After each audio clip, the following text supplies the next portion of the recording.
Alright, Josh, here's your equipment shots. I'm assuming this represents a shift in your equipment for one of the lighting scenarios, probably the one that you describe as more dramatic. And then this is the more cheerful scenario. So, these look pretty good. I mean, you have a lot of different poses, a lot of different compositions. None of them are completely wonky. Look, you're even underneath her a little bit. That's nice. You don't see that a whole lot. My first feedback would be please output your PDFs at a higher quality when you go into preferences. Make sure that they are your preferences that you're outputting for as large a monitor size as you can choose, and that the DPI is 200 or better, 200 to 300. Because when I enlarge this one, it's all pixelated. It looks really out of focus when I look at it.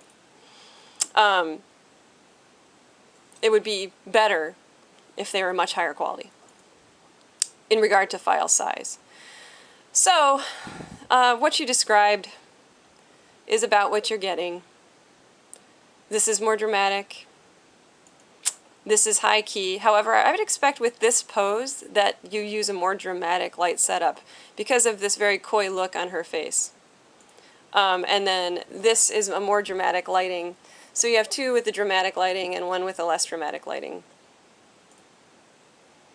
They look pretty good. I mean, of the three, this is my pick for your best. I think the depth of field, the very shallow depth of field that you have here is working very much in your favor compositionally and for the mood and the narrative. What we have is the depth of field clearly starts before her face, and then it just falls off right about here and back. You know, that's out of the depth of field. And that's working out really nicely because then we have her really, really interesting hair crisply in focus. We've got her face mostly crisply in focus. It starts to fall out a little bit as it gets back to the chin, but it's not, you know, compositionally problematic.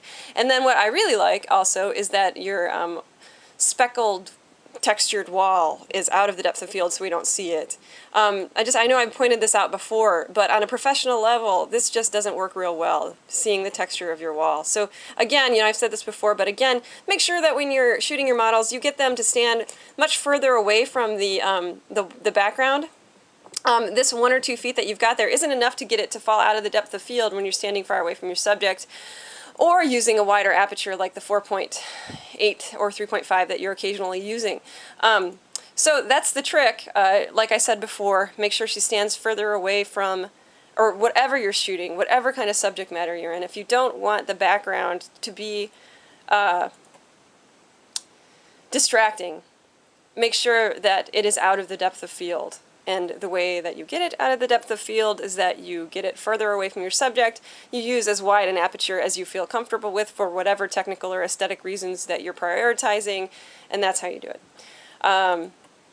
That's about it. Thanks, Josh.